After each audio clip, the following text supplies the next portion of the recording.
The following content is provided under a Creative Commons license. Your support will help MIT OpenCourseware continue to offer high-quality educational resources for free. To make a donation or to view additional materials from hundreds of MIT courses, visit MIT OpenCourseware at ocw.mit.edu.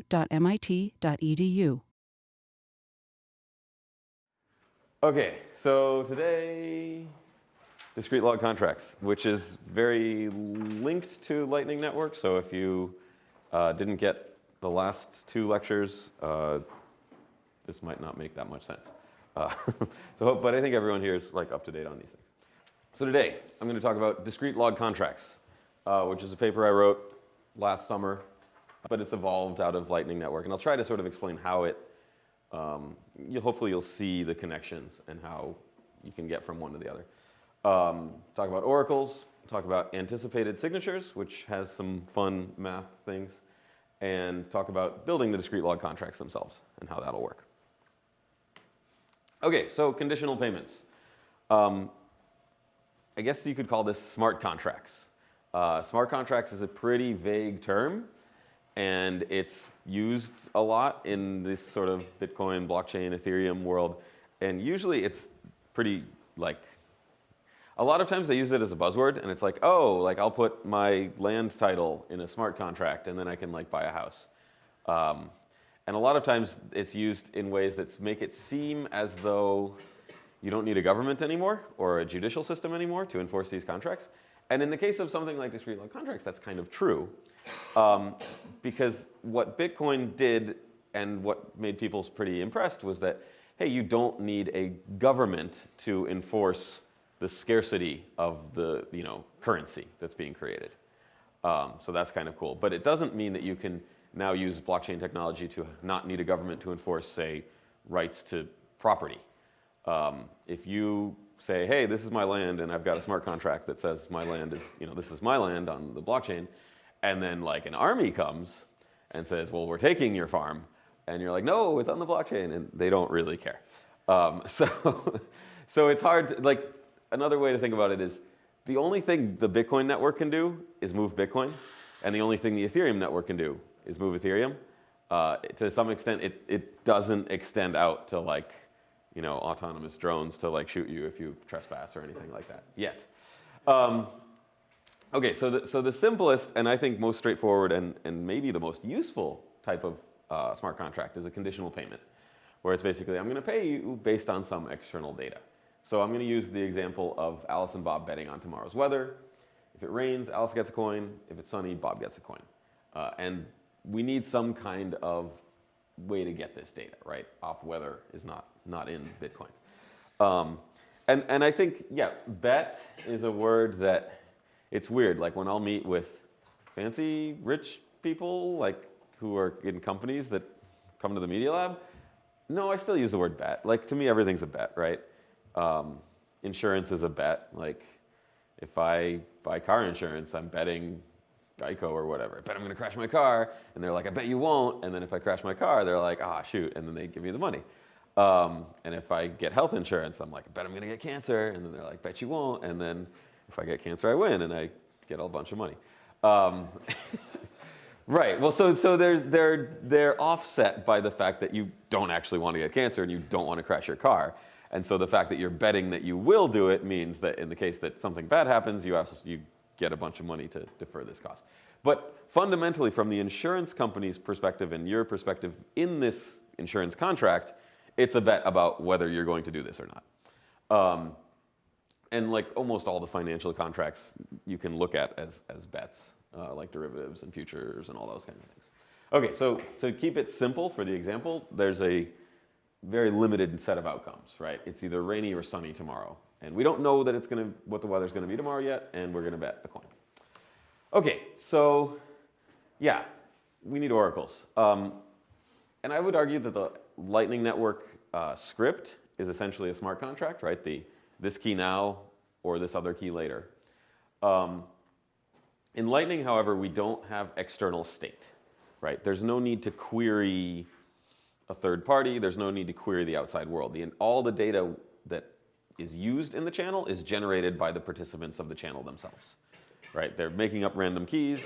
throwing them, sending them to each other, just so that they can negotiate over the balances in that channel. That said, they're probably exchanging something outside of the scope of the system, right? They're probably trading, I'll give you a little bit of Bitcoin and for some cookies or something like that. And there's some delivery of goods or services that's not in Bitcoin. But for the state itself, it's all internal. If we want external state, we need some way to get that external state into our system. Usually, this is called an oracle. Okay, so the simplest oracle would be 2 of 3 multisig. And there are places that do this. And it's not, I don't want to say it's like a stupid idea. It's actually quite powerful, and Bitcoin enables it in ways that like you couldn't necessarily do before. But there's problems with it. Okay, so if you just say 2 of 2 multisig, where Alice and Bob both put coins into a channel-like structure where they both need to sign, and then they can say, okay, well at the end of tomorrow, whether it's sunny or rainy, we distribute the coins. The problem is it gets stuck if they disagree, right? Also, rich players are an advantage. They can say, well, I think I'm right. I'm fine not signing to get these coins out. This works great with friends, sort of, gentleman's agreement, ladies' agreement, where shake hands. Okay, yeah, you're right. It was sunny. But Bitcoin is the currency of enemies. So you want a third party to decide in the case of conflict. There's a lot of actually interesting sort of game theory things here, where people have tried. I've seen I've been to talks where people are like, yeah, you don't need an oracle. You just agree on it without any outside influence. And there's some fun things, some fun attacks where you can basically say, okay, Alice, it rained, you win, but I'm not giving you the money, and I can't get my money back either, but here's what I'll do. I'll sign a bunch of time-locked transactions, and if you want a little bit of your money, you can take it right now. If you want more of it, you just have to wait weeks, months, years.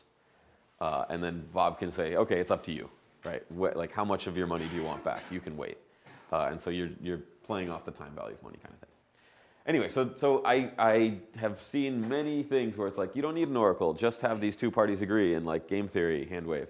But I have never been convinced by them. Like ultimately, if we're in a bet and we don't trust each other, we need some arbitrator to decide the outcome of the bet.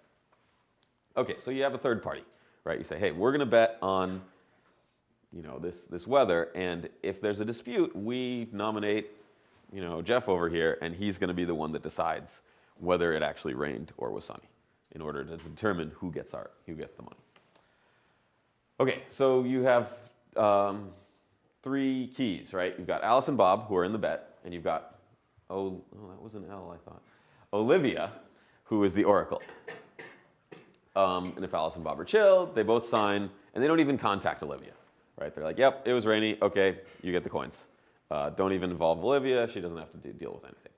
But if they fight and they're saying, this was totally not raining. This, like right now, this is not rain, right? This doesn't count. There's nothing. It's basically sunny. So if they fight about this, they can ask Olivia to sign. Either of them can contact Olivia and say, hey, my counterparty is either unresponsive or uncooperative. Can you sign? And then sign off on the fact that it is in fact raining, I get the coins. The problem is, let's say it's sunny, and then Alice tells Olivia, hey, it's Alice. Hey, it's Alice. Say it's raining, and I'll give you 0.8 coins, right? I'm not supposed to get anything, but give me 0.2, you get 0.8, win-win for both of us. So the oracle can be influenced and bribed. Right, so the problem here, you've got interaction between the oracle and the participants in the bet. 2 of 3 multi-sig oracles, they see every contract, right? The contract itself is essentially not a smart contract really anymore, because Olivia has to know like the legal-ish looking terms of the contract, right? Olivia, the oracle, has to say, okay, in what case do I side with Alice, in what case do I side with Bob? It could be programmatic, but it could also just be a sheet of paper with a bunch of text on it, and Olivia's an actual person and determines based on that, right? So this is just sort of a custodian arbitrator kind of thing. It's not that cool, like high-tech cryptography kind of thing, really. Yeah, and they also decide individually, so they can equivocate. So if everyone's betting on the weather, they don't have to sign that it's sunny universally. They can sign to sunny on this side and rainy on that side. There's nothing you can do about that. So I think what led me to think about these, it'd be better if the oracle couldn't equivocate, right? They can't they can't say two different things. And it's even better if they never see the contracts. But how do we do that? Okay, so any questions about the general setup of what we're trying to accomplish here? Bets. And then you can have lots of different types of bets. But anyway, this is the essential problem. How do we do this? And like in Ethereum, most of the time, everything's on chain, right? The data sources are published on the Ethereum blockchain. So you sort of have similar problems. There's ideas of, okay, let's have a bunch of oracles, and then you sort of take the average of all the oracles. There's different ways, but this thing is, okay, make the oracles never see the contracts. But how? Okay, and then the how is going to be kind of complicated. So remember these from last time, right? These sign with this key and you have to wait, sign with these two keys and you get it immediately. This kind of, same exact script as Lightning. So that will be used. Okay, and then I think I talked about this on the third class about signatures, but we're going to go more in depth in Schnorr signatures here. Okay, so in Bitcoin we've got this ECDS elliptic curve. In Bitcoin you use ECDSA, elliptic curve digital signature algorithm, which is different than what I'm going to explain. But this aspect is the same, right? The public keys are private keys times the generator point. So we can do this without actually using the Bitcoin signature algorithm. We can use our own external signature algorithm and then use the keys generated by that in Bitcoin itself. Okay, so A and B, lowercase scalar, big A, big B, uppercase, they're points on the curve. So what operations can we do? I think this is review, but this was like months ago. Regular numbers, you can do whatever you want. They're regular numbers. It's easy. Add, subtract, multiply, divide. It's literally in the software just like big int dot add. And the big int addition and the big int operations, if you actually look underneath at the code, they're real simple. You're just adding numbers. So you can do whatever you want with these. Points. Points are a group. They do not have two operations defined. They only have one operation defined. And we call that addition. It's sort of, like you could call it something else. Sometimes they use a different symbol than plus, but addition is sort of what we call it. And it works the way you'd think addition would work, right? You add these two things. If you add A and B and then subtract B, you get back to A, things like that. Okay, so you can add and subtract, but you can't multiply or divide, right? These are not defined. Okay, and you can mix these things. So you cannot add a point and a scalar. That's also undefined. So if you have like a point here and you want to add 5, it doesn't make sense. However, you can multiply a point by a scalar, and you can divide a point. You can divide that. And the way you do that is you just, in the actual elliptic curve, to double a point, you take the tangent. So instead of like drawing a line between 2 points, you say, well, I'm drawing a line between this single point, which basically means the tangent, as you sort of like think of like limit as the spacing between those 2 points goes to 0. And then if you can double a point, if you can add A plus A, then you can multiply by any arbitrary number by saying, okay, I'll take 2A to be the tangent, I'll take 4A to be the tangent of that, I'll take 8A to be the tangent of that, and then you can add up, like you can do binary decomposition, and computers are real good at that, and say, okay, I need 5A, so I'm going to take A plus 4A, right? Yeah, so you can divide. Divide's a little annoying, but you can do that. Okay, so you've got all these operations we can do. You can do whatever you want with the scalars. You can add points, subtract points, multiply points by scalars. With this alone, you can do, and then also, well, you have to throw hash functions in there for the stuff we're going to do, but you guys know all about hash functions. So with this and hash functions, you can do like ridiculous amounts of stuff. It's really kind of impressive. Also, you say, part of the signature system is you pick some random point G. Sometimes in other systems you have G and H, 2 other points. But the idea is everyone just agrees. We've got some point G, and everyone agrees on it. Okay, a nice property. You can add keys. You can, the addition sort of works. Addition in the scalar world works in the point world as well, right? So if you have a times g plus b times g, and that's a point, that's equal to a plus b times g, also going to be a point. So that is what we're going to use. And you can use this to share keys, right? I think I explained this last time. If you know little a, but you don't know little b, you can't sign. But if you learn both, you can sign for this, this summed pub key. So this is a way to like share keys. Okay. Okay. Well, that's sort of out of order. Anyway, Schnorr signatures, which are going to go into Bitcoin, probably not even this year, maybe next year. And there's a lot of cool things you can do with them. I think I'm talking about that next week in terms that's aggregation, right? But the basic idea of a Schnorr signature, you've got a public key that you've already told everyone, right? So before anything happens, you pick a random private key little a, multiply it by g, and then compute big A and tell that to the world, either by having that as an output address in your Bitcoin script, or publishing it on a website. Somehow you propagate, hey, this is my public key, this is me. Okay, and then when you sign, you come up with another private key, pretty much the exact same as little a. It's going to be called little k, and then you compute r, which is k times the generator point. So this r is pretty much the same idea as, it's another public key, but this will only be used once.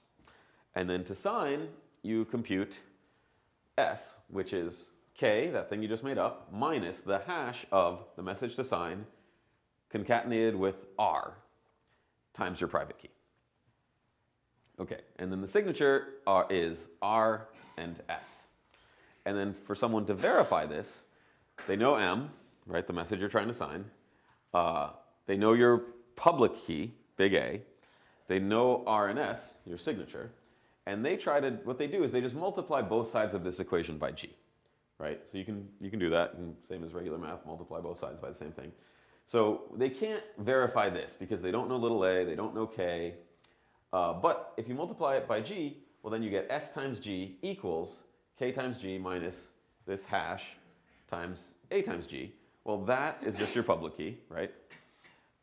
This is R, and this you also know because they gave you S, so you know G. So you know S times G. So that's how you verify.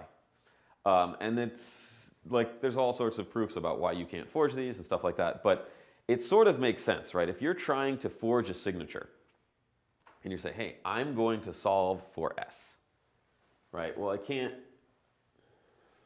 solve for S directly because I don't know little a, I don't know K. The problem is I want to solve for one of these things. I've basically got an equation where I've got R minus the hash of R. And I can't tear those apart, right? Like solve for R, but there's like the hash of R and R on the same side of the equation.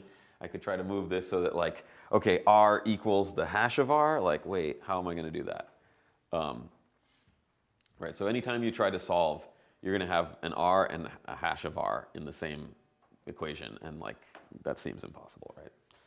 Okay, so this is Schnorr signatures. It works great. It's got lots of nice properties. Actually, all of this could work in ECDSA. It's just that ECDSA is really ugly and complicated. But anyway, so what Discreet Log Contracts uses is a fixed R signature. It's the exact same equation, but you sort of move where R is considered. So before, you'd say the public key is A, and now my signature is R and S. Now we're just going to say, okay, make the public key A and R, 2 points, and make the signature just S. So same equation, everything's the same. It's just that you generate K at the same time you're generating A, and publish both A and R as your public key. Right? No problem. Okay. The problem is you can only sign once. That's why you don't usually do this. There's no size difference, right? It's like, okay, well, your public key gets twice as big, and your signature gets half as big. No net gain. But you can only sign once. And why? Okay, it looks kind of scary, but it's actually not too bad. So the idea is I have an A and an R, and those don't change, right? So I have a little a and a K, and those don't change. But I'm signing two different messages. So the idea is I have signature 1, S1, which is K minus the hash of message 1 concatenated with R times my private key. Signature 2 is K minus the hash of message 2 in R times my private key. So I publish both of these signatures, and then someone says, oh, I'm going to subtract these two signatures from each other, right? So S1 minus S2, well, that would be, this top thing minus this thing, which is K minus the hash of message 1 times A minus K plus the hash of message 2 times A.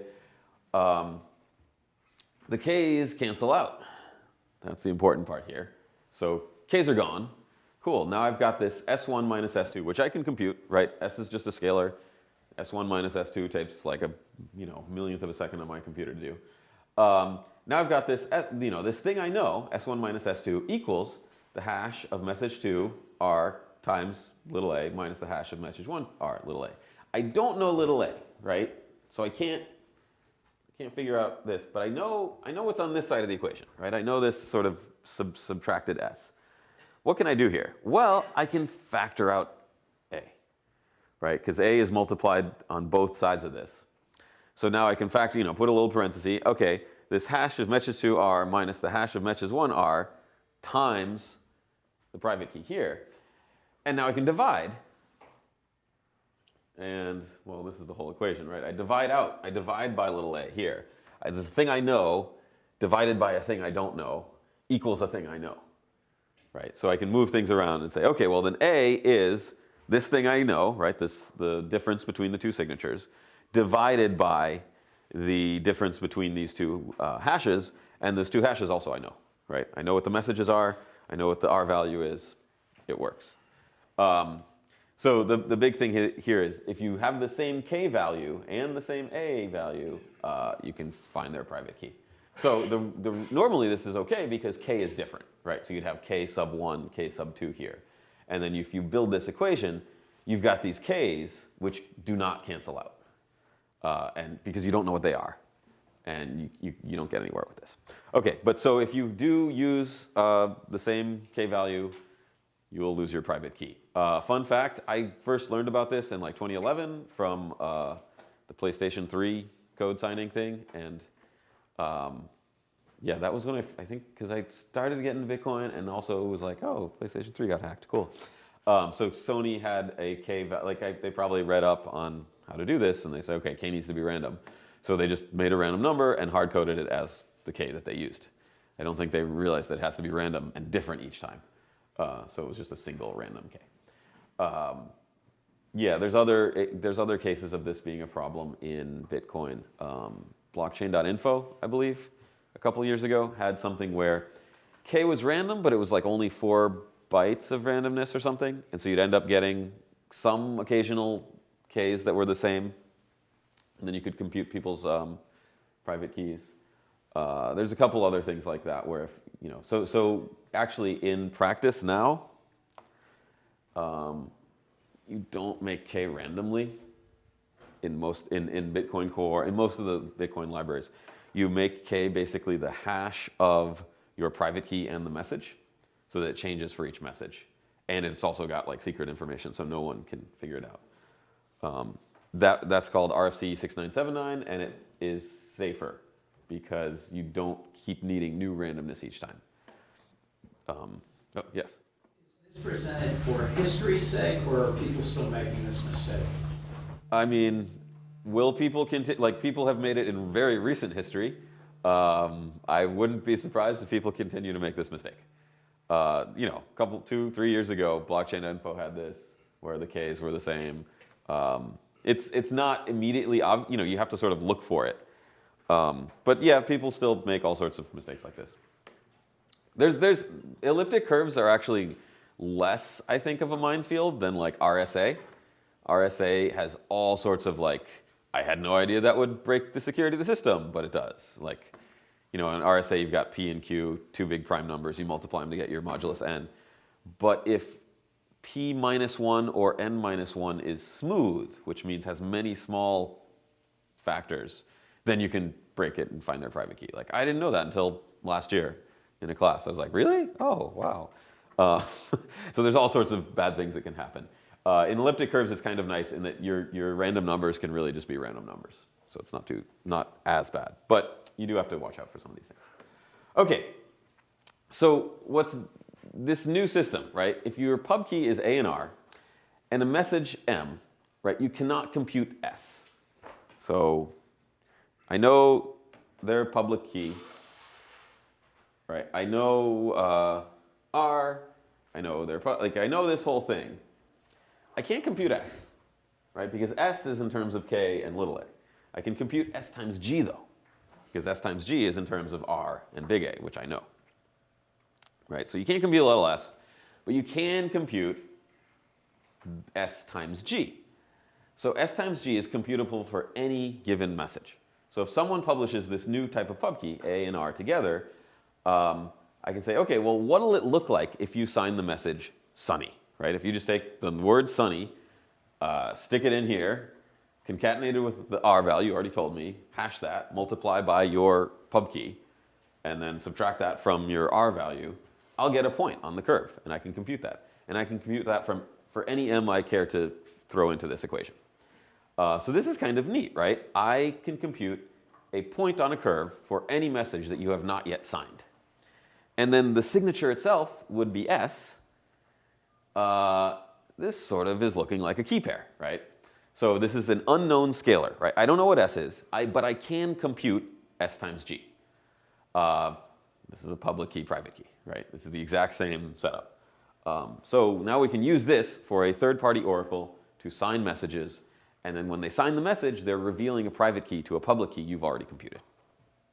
So when I was making this, I definitely didn't start with Schnorr signatures and do this. I had my own crazy scheme, which had like all these different equations, and like R was multiplied by this other hash, and there was all these things, and then I was talking to people, and eventually it was like, wait, you don't need all this. This is just a Schnorr signature where I've already know R. So, okay, this is much nicer. I don't have to write this whole crazy proof and stuff. Okay, so we can use this.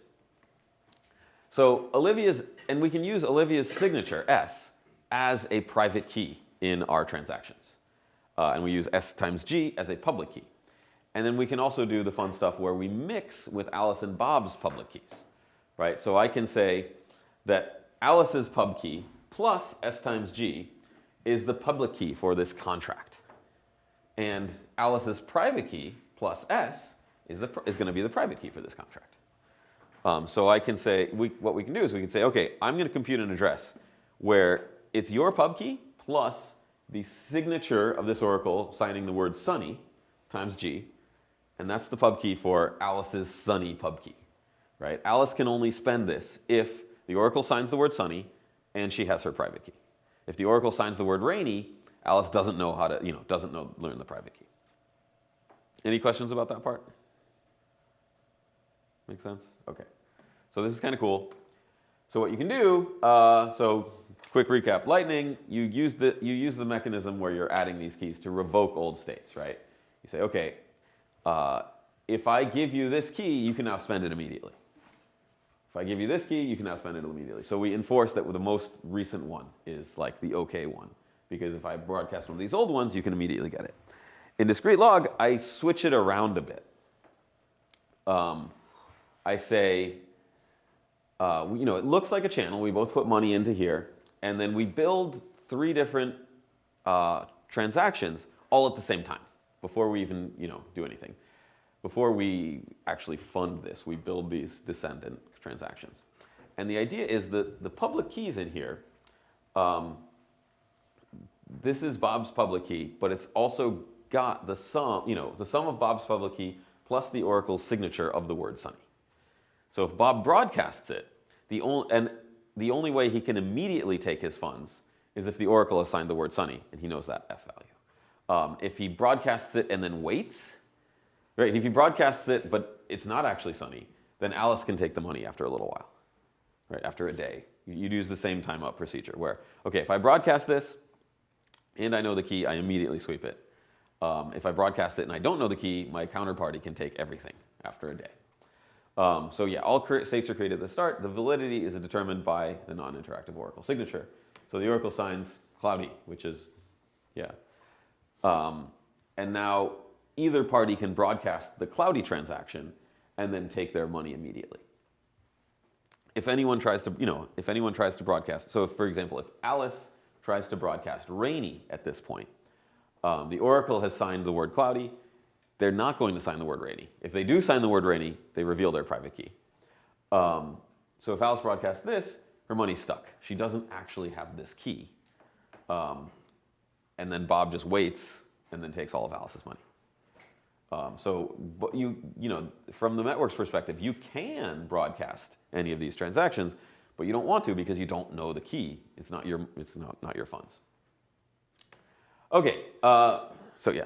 The waiting piece, how does that, so if, in the case where it's cloudy, but Alice signs the rainy key. Alice broadcasts the rainy transaction, yeah. So Alice broadcasts the rainy transaction, it doesn't have the proper signature from the Oracle.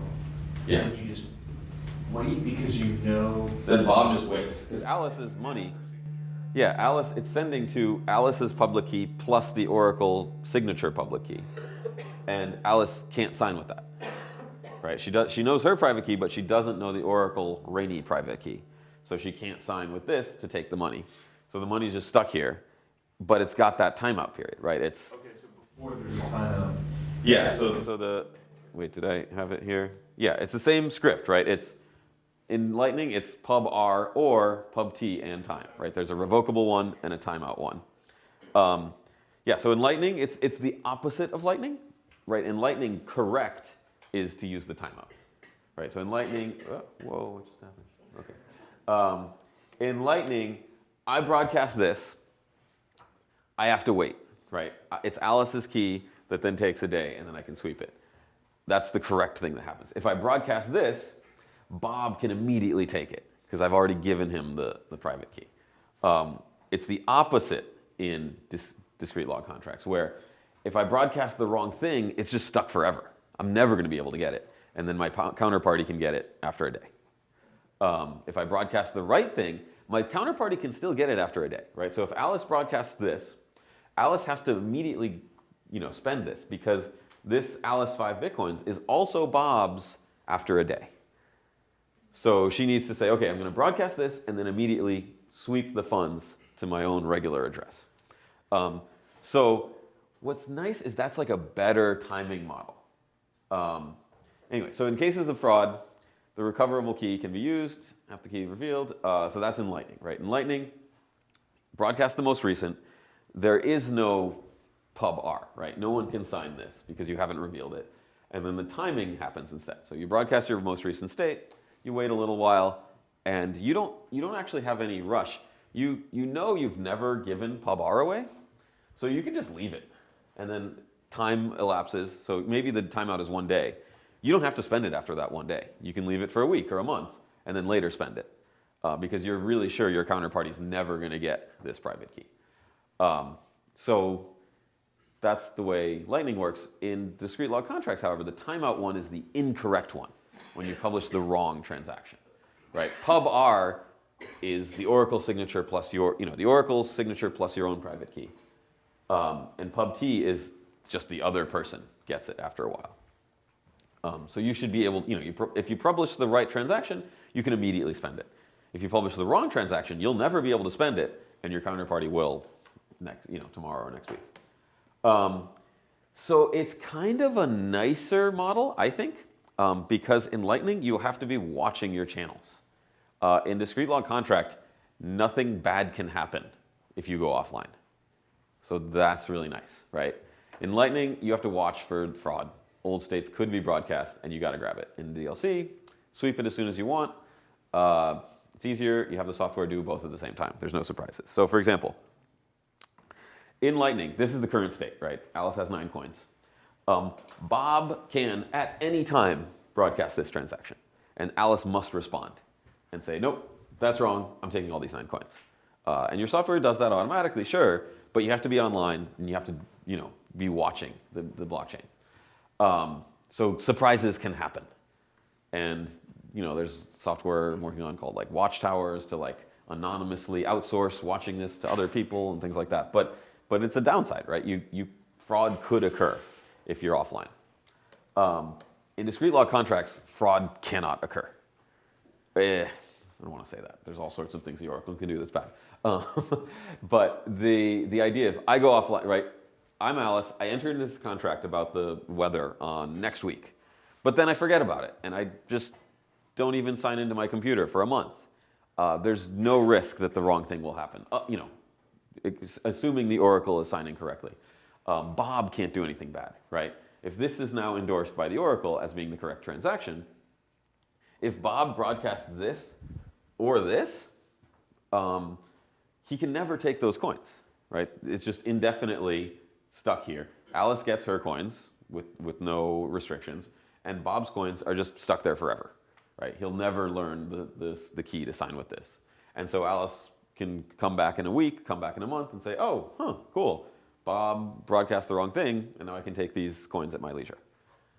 If Bob broadcasts the right thing, and then immediately takes his coins, Alice's coins are still there, everything's fine. So this is, I think, a nicer timing model in that you don't have to be online quickly. Also, it's nicer in that in Lightning, if you're being honest and you broadcast the correct transaction, you have to wait. That's annoying, right? The timeout could be a day or a week or something. And maybe your counterparty, if your counterparty is online and cooperative, you don't have to use this transaction. You can just say, hey, look, I want to close out. I've got 9, you've got 1. Let's just build a transaction sending 9 to me and 1 to you with no weird scripts or anything. And then Bob can say, okay, sure, closing the channel, here we go. And we just close it. But if Bob's offline, which happens, Alice says, shoot, I have to close this channel. I want my 9 coins. I broadcast this, closing the channel, and then I have to wait a few days. And that's annoying, right? That's not great. Whereas in discrete log contracts, if you're doing on it, let's say I'm Alice. Bob seems to be offline. I can't contact him. I say, okay, Bob, you're not there. Fine. Well, it was cloudy. I broadcast this. I immediately take my 5 coins. Don't have to wait at all. And the software does both of those at the same time. So this is a nicer timing model than Lightning. Yeah, no surprises and no waiting. The only time you have to wait is if the other party, Alice would have to wait, and if Bob broadcasts, let's say Bob broadcasts this, Alice gets 1 coin immediately and 9 coins after a few days. So Alice is like, well, I have to wait a little, but hey, I get all the money, even though I was only supposed to get half. Great. There are some attacks where, for example, let's say this was like 0 or like 0.001, like basically nothing. And the actual thing that happened was it was raining. And Bob's like, shoot, I got nothing, right? Fine, I'm just going to sign this. I'm just going to broadcast this where I get all the money. I don't actually get all the money, right? Alice is going to take this after a day. But basically I lost everything anyways. So fine. So that is an attack where if there's almost no money on one side, Bob can be a jerk and say, well, I'm going to broadcast the invalid transaction just to prevent my counterparty from getting her money immediately. She gets it all, but maybe all is pretty close to what she would have gotten anyway, so Bob has no real loss, and Alice has no real gain there, and then Alice has to waste some time waiting. So that's an attack. The easiest way to sort of mitigate that is to have this kind of construction where it's like, well, Bob still got 1. Even when Bob loses, he still gets 1 coin back, right? There's extra collateral in the contract. And then he doesn't want to broadcast the wrong thing to be a jerk. So Yes. if someone broadcasts the wrong transaction, if you broadcast the correct transaction, it doesn't matter. From the network's perspective, right? So if I'm a miner looking at the Bitcoin network, I have no idea what these things mean, right? It just says, key 1 coin, other key 9 coins, different. I just see 2 different transactions spending the same output. So if you see Bob broadcast this transaction, you actually do not want to broadcast this, probably, because you'd rather have all the money instead of half, even if it takes you some time. But if you have, you're saying, okay, I'm Alice, I broadcast this, and then Bob broadcasts this right after. You're like, oh shoot, that's a much better transaction.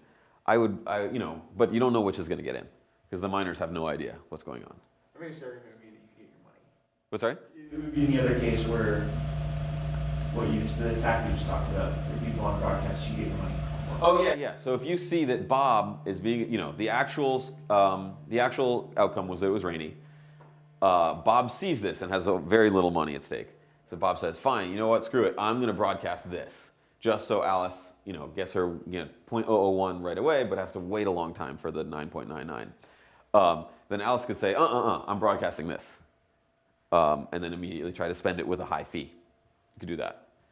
If I were to be Alice and it's cloudy, then I would want to just wait in case Bob made a mistake. You could, yeah. You could hope that you're, yeah. There's no rush, right? The Oracle signs it was cloudy. You've both got those private keys. You can just wait. There's no need to immediately broadcast it. Once you broadcast this, you do need to immediately spend the part that's going to you because that also has the clause that it could go to the other guy in a week or a day. But yeah, if you can just leave it here. You just leave it, don't broadcast anything.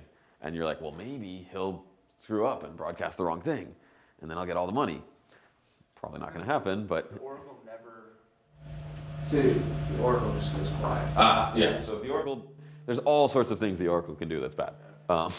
So if the Oracle never signs, none of these will ever be valid, right? So what the contract should have is a timeout where so if we're betting on the price, we're betting on the weather tomorrow, we can say, okay, well, by Monday, if the Oracle hasn't signed anything, we've got a time lock transaction that just gives us both back 5 coins, or it's a wash trade.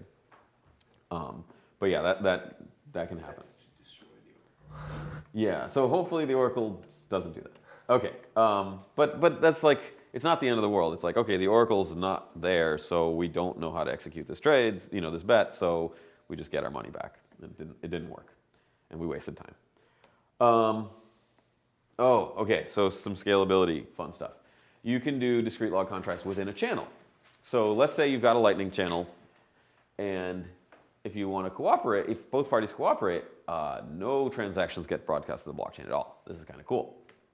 Okay, so you've got these nested contracts. So this is a Lightning channel, right? And it's, Alice has 10 coins, Bob has 20 coins. And they've been making, lots of different transactions. This is, say, the, 35th state of the transaction. There's all sorts of transactions before this, but they've all been revoked by sharing private keys. And then you say, okay, well, Alice has 10 coins, Bob has 20 coins. Let's build a contract. So we both decrement our balances by 5, and then we create a third output. So this is it's sort of like having an HTLC where you've got, these arrows don't really line up the right way, but you've got one transaction with 3 outputs. Alice gets 5 coins, Bob gets 15 coins, and a new 2 of 2 multisig gets 10 coins. From that, you build 2 different, I should make colors or something. Yeah, these are 2 different transactions. This is all one transaction, sorry. So from there, you say, okay, we're going to build a discrete log contract that's an output in the channel. And we don't, if we want to, we can broadcast the whole thing. Any of us at any time can say, okay, I'm broadcasting this current state of the channel, which is Alice 5, Bob 15, Alice and Bob 10. And then I have these transactions as well, and I can broadcast either of those. So if your counterparty becomes unresponsive, you close the channel and close the contract. But if the counterparty is cooperative, then the Oracle signs, okay, it was rainy, this now becomes valid. Both parties agree, yeah, Alice won 9 coins. Bob can be a jerk and just be unresponsive, and then Alice is like, all right, fine, close the channel, broadcast this transaction, take the 9 coins. Alice has to do 3 transactions in a row to do that, but if there's 9 coins, that's totally doable, right? This to close, this to finalize the contract, and then this to sweep the money to herself before Bob tries to get it. But if Bob's cooperative and says, okay, yeah, you won this bet, and also we keep doing these contracts, we keep betting with each other. This is the only valid one. The other one I'm not going to broadcast, I'll never get the money. And then we say, well, Alice got 9, Alice got +9, Bob got +1. We just make a new state of the channel. Right, so this was the old state, 5, 15, 10. We went up a level. And now the new state is Alice gets 14, Bob gets 16. And then we revoke the old state. So the contract was built, you know, all the different terms of the contract were built. One of them became known to be valid, and then they basically deleted the whole thing, and they never touched the blockchain. Right? This was all descendant transactions within a Lightning channel. And now we've got our new balances. So we can keep doing this. We can have like 5 of these at the same time and then keep sequentially making all these contracts. What's nice about this is no one ever sees anything. Right? Alice and Bob know that they were betting on the weather. Nobody else can see that they were making a bet at all. Right? There's no transaction that goes onto the blockchain. In the worst case scenario, a transaction does go onto the blockchain, and if you see this get broadcast, the thing is, it's still not clear that it was a contract. It could be a channel within a channel, and there's reasons to do that. You could say, okay, this is our cold channel that we keep all the keys offline, and this is our hot channel that we keep transacting very quickly. And we can do things like that. So there's reasons to do this. But so the scripts themselves, if you broadcast the transaction, look exactly the same as Lightning. It's just key A and time or key B. So this is kind of cool, I think. Okay, other cool things you can do. You can split the R value into an exponent and a mantissa. So it's hard to explain. Okay, so let's say I did the example with like sunny and rainy, right? But in practice, I think people are going to use this for like futures contracts, where there's like a bunch of different prices. So you could say, okay, the price, we'll put the price on this axis. Price is $1, $2, $3, $4, $5, for example. And then, you know, Alice gets money here, Bob gets money here, and it can be like that or something, where at $1, Alice gets all the money. At $2, Alice gets most of it. $3, Bob gets most of it, or half and half, things like that. What might happen is that there's like knock in and knock out, where if the price is 6 or 7 or something really high, well, all the money goes to Bob. That's just how it is. And like you're not even sure the order of magnitude. So it might actually go, you know, 1 and then 10. Like there might, how do I do this? There might be like orders of magnitude where, okay, the current price of something we're betting on is $20. Right? So we actually only care about the range from $10 to $30. We only care about, and then like $20, it's Alice and Bob get 50-50. We might not care about what happens if it's 0.01 cent, or what happens if it goes to $5,000. We don't care. Or we care, you know, but the thing is, if it goes to $30 or $5,000, the same outcome happens. So what we can do is we can say, okay, instead of just using one R value, where the Oracle signs the price, and we have to compute messages for all the different prices, and compute S times G for all the different prices, they can say, okay, well, we've got R exponent and R mantissa. And mantissa is a weird word for the thing that's behind the decimal point.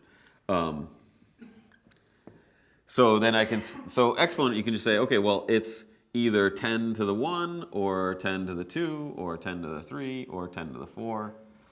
And I'm going to have an R value for that, and I'm going to produce an S times G for that.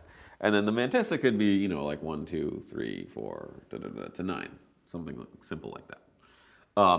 So in some cases, so for example, in the case of 10 to the 2, 10 to the 3, 10 to the 4, we don't care about the mantissa, right? If the exponent is 10 to the 2, 3, or 4, then Bob gets all the money right away. And if the exponent is 10 to the 0, then Alice gets all the money. We don't have to involve the mantissa at all. But if the exponent is 10 to the 1, then we actually care. And we can just add the points. So we say, okay, SG equals R 10 to the 1 minus the hash times A. And then this is SG exponent. And then SG mantissa is R, 3 minus the hash times A. And then we can just add these 2 points. So we say SG exponent plus SG mantissa equals the contract, SG contract. And that's what we put in our contract for the keys. That way, we need the oracle to sign that the exponent is 10 to the 1 and the number, the base is 3. Okay, it was $30. So that way, it's a little extra data for the oracle to sign, but pretty small, right? An extra 32 bytes. And then we can potentially save on a lot of these extra transactions out in areas that all end up being the same result to us. Any questions about that? Does that sort of make sense? It's an optimization, right? You don't have to do it, but it can lead to a lot less data. Yeah. So for the mantissa, the 1, 2, 3, 4, Yeah. is that talking about a specific decimal place? Yeah. Well, the idea is the actual number is going to be R mantissa times Rx, or 10 to the Rx, right? So if the number was 20, you say, okay, 10 to the 1, our exponent is 10 to the 1, our mantissa is 2. If the number was 5,000, you say, okay, 10 to the 3, 5. And then you just release both of these. And they're independent, so the 2 users can use them independently. And the most likely case is we don't care about the mantissa, we only care about the exponent. So some of our bets only deal with the magnitude of the price. You could also do bets where you're only dealing with the mantissa, but that seems kind of silly. Where it's like, I don't care if it's $2 or $20 or $200, but anyway, if the first digit of the price starts with 2, is 2, I win. You could do that, but probably not as useful. And then in the extreme case, the extreme version of this would be to have decompose the number being signed into binary and then sign every bit. And then there's only 2 signatures possible for every bit, and then the users can sort of combine these things in any way they want. More signature data, but gives the users a lot of flexibility. Okay. Multi-oracle, another thing you can do. So the problem is how trustworthy are these oracles? The oracles can cheat, right? They can just easily sign that it's rainy when it's sunny. That's publicly knowable, and if they have a reputation, that's, hopefully hurts them. But you are trusting the oracle to sign the right thing. So maybe they want to use 2 oracles. So that's totally doable, right? You have the oracle, the A oracle and the B oracle, and you just add the 2 points that you come up with. And then when they both release their S values, you add those 2 S points and you'll get the private key. Totally easy. For n of n, there's no size increase, right?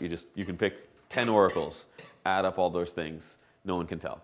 And your transactions are still really small. For n of m, usually it's called m of n, huh? Well, anyway, there's a size blow up because you're gonna say, okay, well, I want 2 of 3, and I have to make new transactions for all these different combinations. And so you end up having a lot of transactions. For small things like sunny or rainy, it's totally doable. For things like where you're already hitting up against limits where, we have to sign thousands of transactions for all the possible different prices, then this can get very costly. Another downside to this is if they sign different things, you get stuck, right? So if we say, okay, we're going to use Thomson Reuters Oracle and Bloomberg Oracle, and we're going to use their price of oil, and then one of them signs, it's $50.03, and the other signs that it's $50.05. Shoot, we can't, we just use the same value for all these SG points to build all the the combined points. Now now we don't have a match, so we cannot build the private key that we were looking for. So this contract either reverts. So that's another reason why you might want to decompose it this way. You could have a construction where you say, okay, we're using Bloomberg and Thomson Reuters, but for Thomson Reuters, we're only using the exponent. And for Bloomberg, we're using both. So the idea is, if there's a case where the exponent is different between Bloomberg and Thomson Reuters, our contract fails. But if the case is their exponent is the same, then we just go with the actual, precise price from Bloomberg. So in case Thomson Reuters gets hacked and they say, oh, the price of oil is, $50 million a barrel, and that could cause contracts to go the wrong way, then that's sort of a safety catch on there. So there's all sorts of things you can do like that. I don't know how this will actually work out. Will there be lots of different oracles? My guess is no. You kind of want them to be reputable, and you can't really make money doing it, and it's really scalable and cheap to be an oracle because all you're doing is signing things. So it feels like the kind of thing that once you have once you get some momentum, you're just going to be this monopoly and everyone's going to use the same oracle. But who knows? Yeah, oracle problem. So yeah, oracles can lie. They can also, they can equivocate, right? They can sign two different things, but then they reveal their private key. So you might want them to post coins on the blockchain with their A, that's got their regular public key, A, so that if they ever do sign two of the same message, then they lose their money and everyone can try to grab it. Yeah, what are the other things? Oh, I was going to talk about novation. Time. Yeah, so another thing that people like to do with these types of contracts is enter into contracts and then sort of sell their position in the contract. So for example, if we were in a contract about the weather and I look outside, I'm like, oh, it's definitely going to be rainy. So the oracle is going to sign about the weather as of noon. I'm like, it's 11 o'clock. It's going to be rainy. I want to sort of lock in my profit. And it's not exactly sure yet, so there may still be some value to the sunny position, but it's looking pretty grim for the sunny position.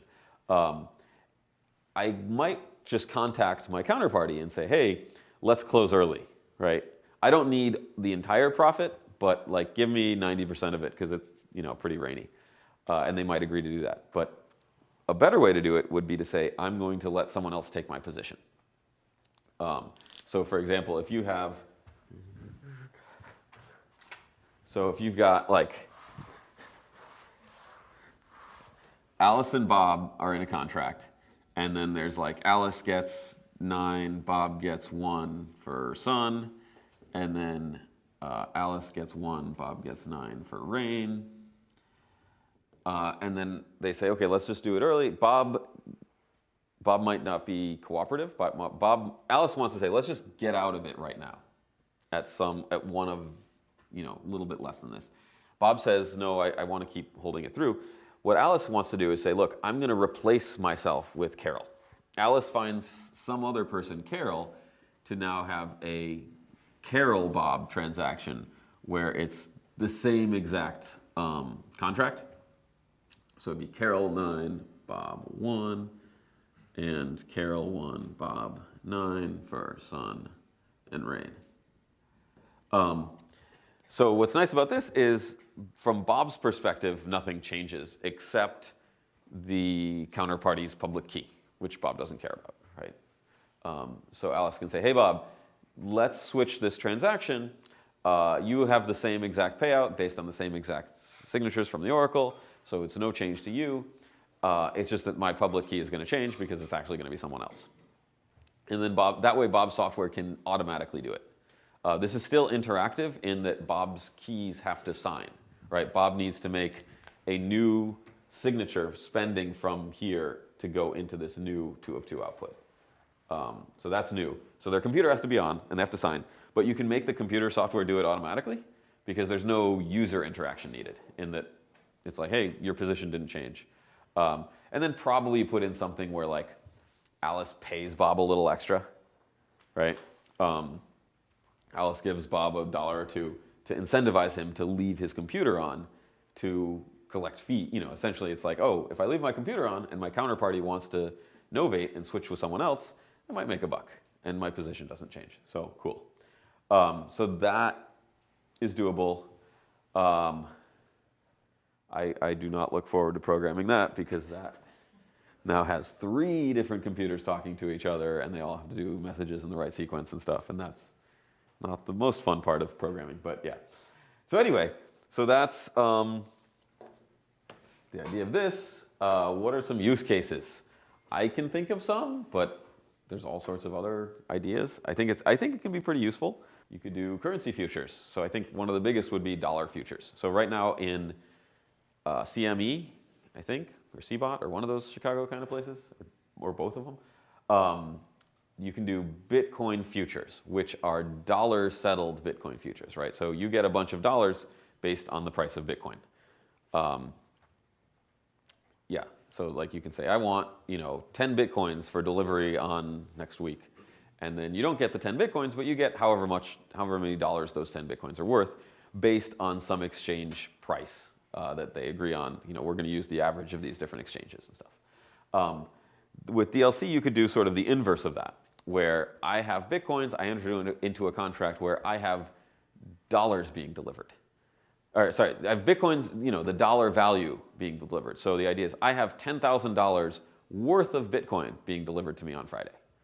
So if the price of Bitcoin goes up, I get fewer of them. If the price of Bitcoin goes down, I get more of them, such that the amount of Bitcoin I receive on Friday has a value of $10,000.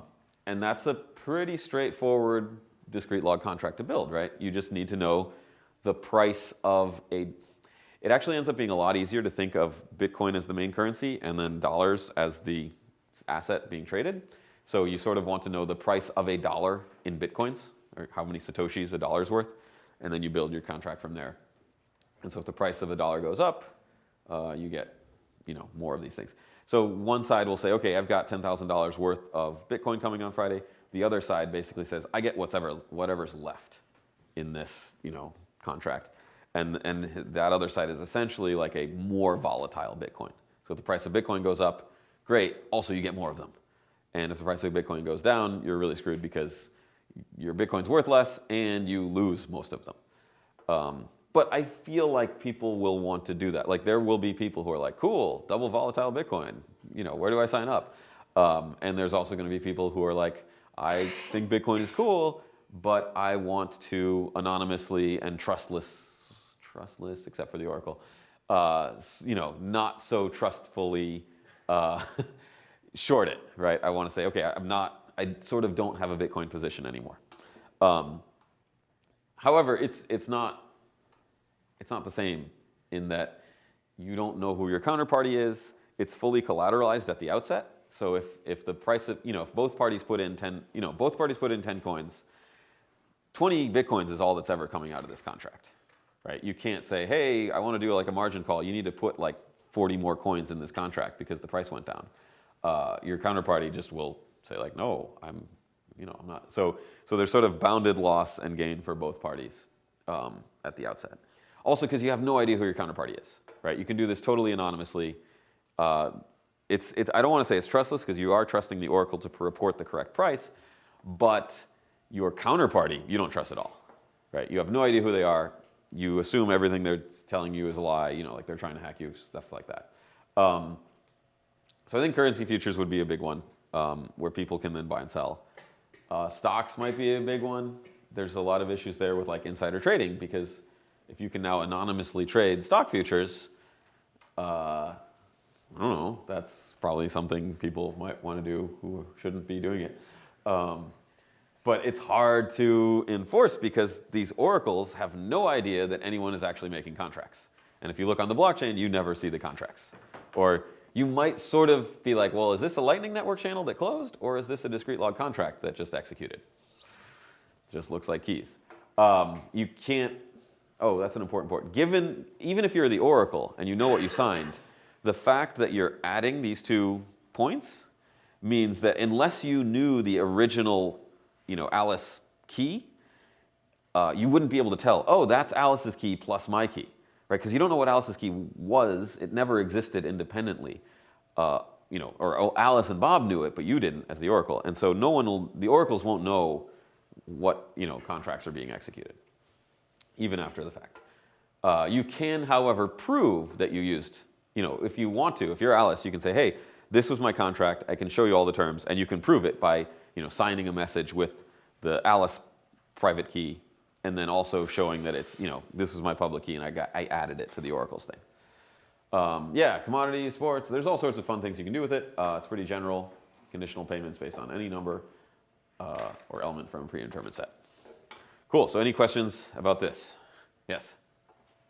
Public policymakers wanted to see into this, they absolutely couldn't. Settled in crypto. You could talk to the oracles, because they'll probably be publicly known entities. And so you could say, hey, oracles, don't sign messages. I mean, yeah, but the actual counterparties A and B, if it's like OTC, if it's just Alice and Bob sort of talking to each other, hey, let's build this contract. We both trust Bloomberg. Their prices are correct. You can't see that this happened at all. Bloomberg has to, so some oracle, someone somewhere has to be saying, look, I'm going to sign the price of oil. That's it. If they disagree too, right? Oh yeah. So yeah, most of these transactions never happen. If Alice and Bob see that the oracle signed, they don't have to actually broadcast it.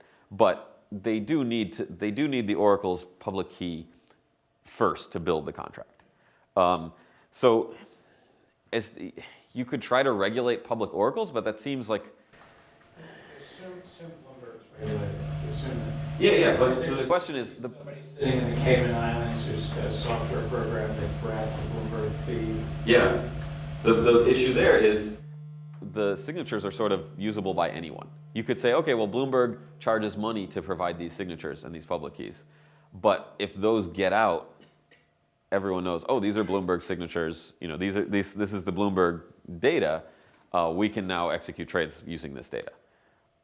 And we do have to, so this eliminates the trust between counterparties, but doesn't eliminate the oracle trust.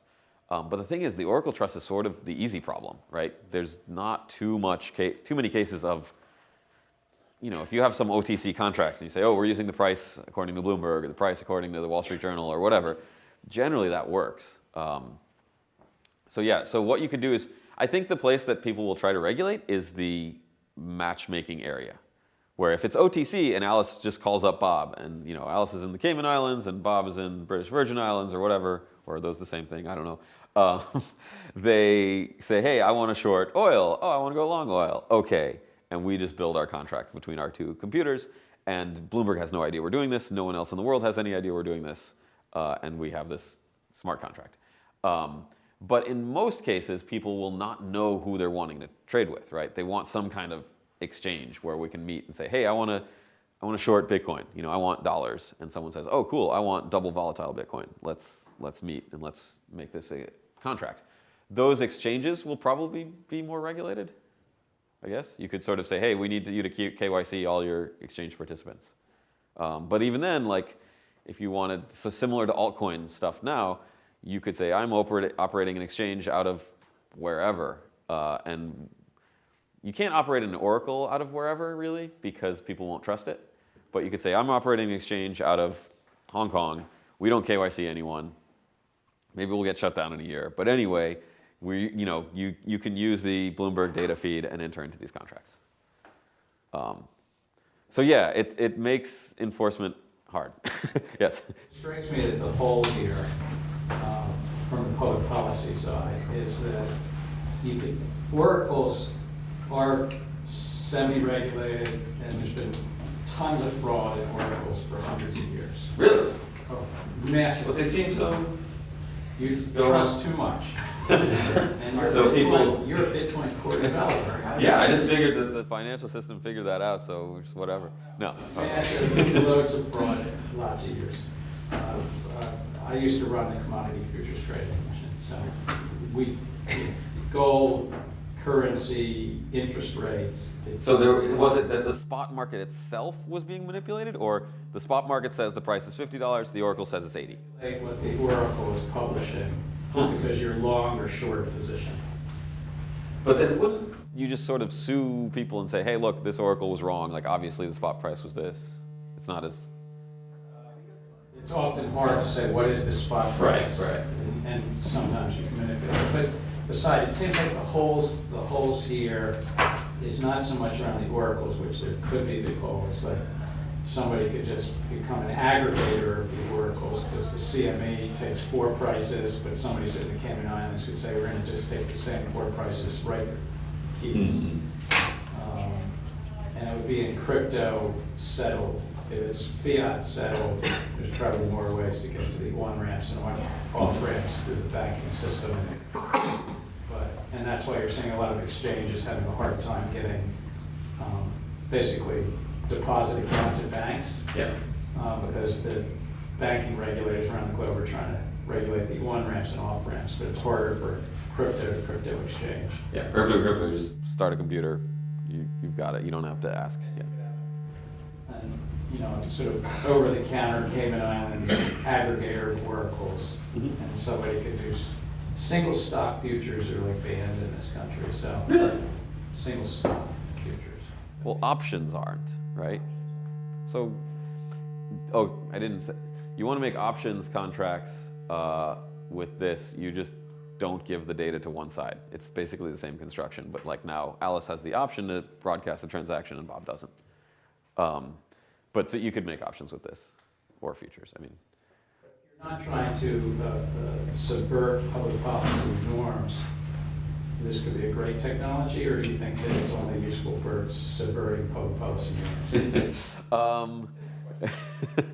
I think it has both use cases. One of the big ones will be sort of similar to Bitcoin, where it's like, hey, I can do these things that maybe I'm not, you know, people don't want me to do. And in some cases, they don't want me to do is just like scale in terms of like, okay, I'm some guy in like Thailand and I want to go long Apple, and probably you can legally do that. But if you've got like a couple $100 and you're in some random country and you want to, you know, go long, some U.S. equity, that's not really feasible, right? Maybe you can open accounts, maybe you can try to open a foreign account. Like there's a lot of friction. And so with this kind of thing, it's like, hey, we've got, you know, Bitcoin. I trust this price oracle. Okay, I'll do it with like, you know, a couple $100 worth of Bitcoin. That said, there's also cases where it's like, okay, I work at Foxconn in Shenzhen, and I think the Apple iPhone 11 is not going to be any good, so I'm going to short Apple using this kind of technology. So there will be good and bad things. You could also, it could also be useful in cases between actual, regular, legal, Wall Streety kind of people. Maybe not where. Then it's good where you've got like not a lot of trust between your counterparties, but you do trust some kind of oracle feed. And the other thing is, like, I've talked to sort of Wall Streety people, and they don't really like it because they're like, wait, there's no leverage, right? You have to put all the money you're gonna get in at the beginning, and they always want to have it like super leveraged. You can crank up the slope, so you can say, okay, we both put 10 Bitcoins in, but a small difference in price, right? So like a 5% movement in price will like make all the money go to one side or the other. So we hit the knock in and knock out really soon. So you can do that, which is kind of like leverage, but fundamentally it's, you know, the Bitcoins that go into the contract come out. So yeah, I don't know how this will be regulated. I'm working, there's a company in Japan who's interested in building this technology. There's like it's a brokerage that's making this stuff. I'm working on it with some other people. We'll see. I don't know how it will be. Maybe people won't like it. Yeah. I mean, it seems to me like that's one of the big things that Bitcoin is missing. Is the financial system is for distributing risk and distributing risk. Right now, you don't really do that with Bitcoin. It's kind of just transactions, right? Yeah. So I think it'll be cool. Logically, like kind of the next step. Yeah. Oh, I think this will be cool. I think people would use it. I just, you know, it's a lot of work to program, and I don't have enough time. But there's other people starting to get. I don't know. It's weird. It's sort of like Lightning was like 3 years ago, and some people were like, oh, cool, and then eventually people are like, oh, this is a really big deal, and let's all work on it. And it might be the same with this, where like no one really cares, and then eventually people will be like, oh, hey, we should build this and like use it and start companies and things like that. So hopefully people will get into it. I think it's a pretty nice construction for these kinds of things. It competes. There's things like Augur, which is, I don't think is the best idea. It like the Augur, the idea is the oracle is sort of everyone, and like everyone votes on what these outcomes for different things were. But yeah, I don't know how far along they are in terms of their software. But that was also like 2 or 3 years ago. And this could be applied more broadly, like where anytime you have Ethereum type smart contracts or something where you want some external oracle who then can like sign things. And then you can use it in a way where the oracle's signature doesn't show up after the fact. So anyway, any questions? Sounds good?